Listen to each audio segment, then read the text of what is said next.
R. Wyman of Rutland wants to know, what level of criminals are you proposing to bring back to Vermont? He says, my brother was murdered here in Vermont, and I believe if a criminal of that severity were to be let back in Vermont, it would cause greater stress on the surviving family members. First of all, my heart goes out to you and your family for your loss, and want to make very clear, we're not bringing back violent murderers. Our goal is to bring back the nonviolent offenders that are currently housed out of state. By filling up the Vermont facilities, it's more efficient. Let me tell you why. Running a prison is not unlike running a school in terms of dollars. A half-filled prison doesn't cost you much less than a full prison.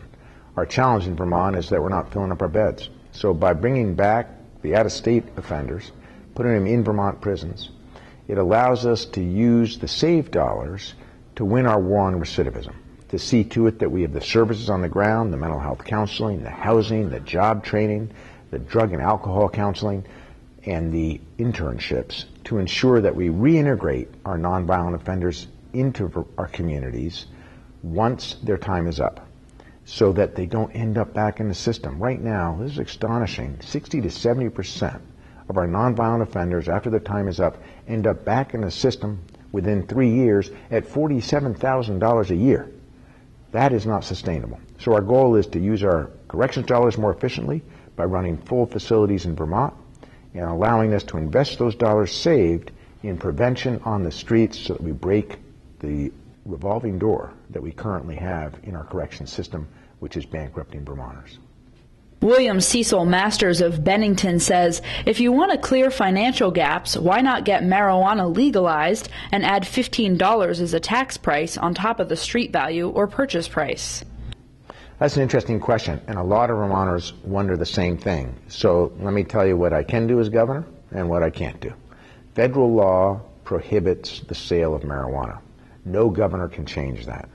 So we have no control as governors over the federal policy about marijuana legalization.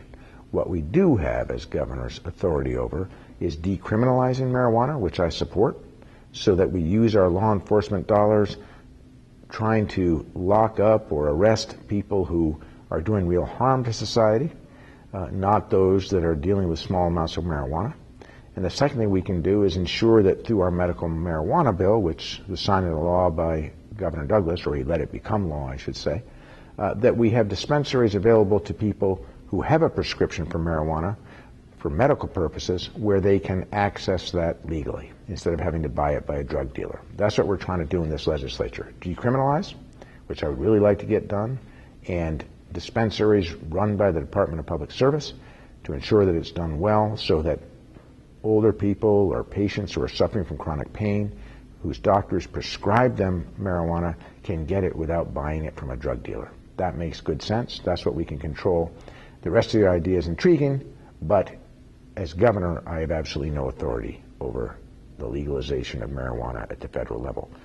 Call your congresspeople and encourage them to do what you think is right, because that's where those decisions would be made. And Stephen Wolf of Burlington asks, what can be done to repair the roads in our state?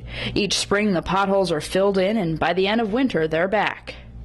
In terms of road maintenance, the mistake that we've made over the years is to make promises for big new construction projects and spend a lot of money researching them, investing in their future, and frankly a lot of them not happening, instead of investing our dollars in maintaining our existing roads and bridges. And you see it every day, particularly this spring. So, your point's a good one. My administration is investing more dollars in repaving and rebuilding our existing infrastructure than at any transportation budget in recent memory. We're going to keep doing that. But unfortunately, it isn't going to change the laws of nature, which is we had a really tough winter. It was ideal circumstances for potholes and mud season. Lots of moisture, lots of freezing, lots of snow, and variable weather changes, which are the worst thing for frost heaves and road destruction.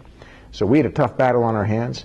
This winter we hope won't be repeated soon, but your overall point is right on. We've got to ensure that we're investing our transportation highway dollars in existing infrastructure before we make big promises of building new.